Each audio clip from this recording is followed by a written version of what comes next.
specifically speaking, I will speak about Southside Cultural Center of Rhode Island. The building is located in the nationally registered historic district. And when you talk about the National Register Historic District, Trinity Square, you basically talking about the Grace Church Cemetery, the two buildings of the church, that is the church itself and the annex building, and then the two buildings next to them. One of them belongs to the architect for the church, which is Clifton Hall. And next to Clifton Hall House is the building that houses the management of the health concept on Elmwood Avenue. That's essentially is the Trinity Square Historic District. Why is the cemetery called the Grace Church Cemetery? The story behind that is that, it was owned by Grace Church. The Grace Church established it in, I believe, in 1834.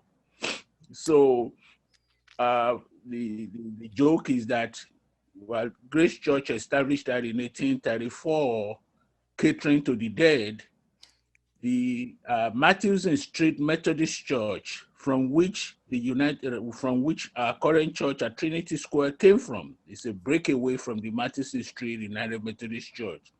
So they established that church for the living. So two churches downtown where the aristocrats, where people from Benefit Street used to go to, which is Christian, they're both on the same street, on Matthewson Street, if you know downtown very well. Yes.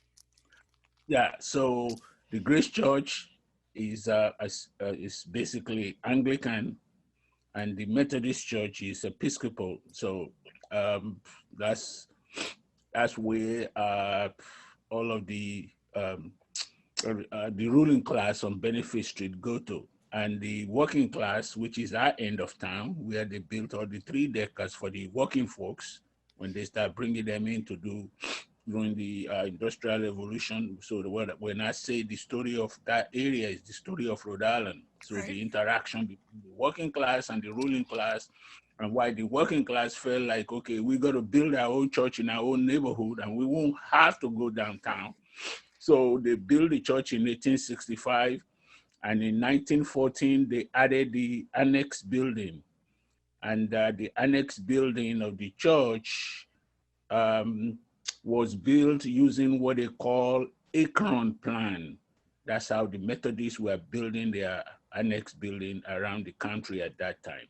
So if you come into the building, I could explain to you what I mean by Akron plan. That means they build the classroom and the classes on the peripheral, and there is a meeting room right in the middle, from where, classroom, you go to the meeting hall. So that was the original home of Trinity Repertory Company. Trinity Repertory Company started in that building from, I believe, 1964 to about 1973. Was the church still there? The church has always been. The congregation? Yeah, the church is still there. The congregation is still there. But the congregation, like I said, demographic exchange. The current congregation is made up of predominantly first-generation West Africans. So 90% are Liberians, and the influx of the Liberians, and the reason they are still there is because of the urban flight that the white congregants moved to the suburb, blah, blah, blah. We could talk about all of those housing issues and all that, but this is not the subject. So now the current congregants are first generation West African that are basically trying to manage this entire complex.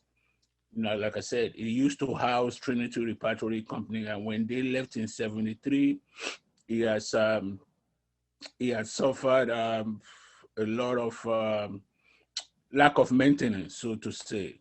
So various attempt has been made to maintain the building and to do some programming on that side of town. A lot of organizations started at the Annex building. The International Institute started there. SWAP started there. The Youth in Action, PACE. As a matter of fact, when we got our program going, and I will talk to that, we created the first performing art charter school, which is TAPA.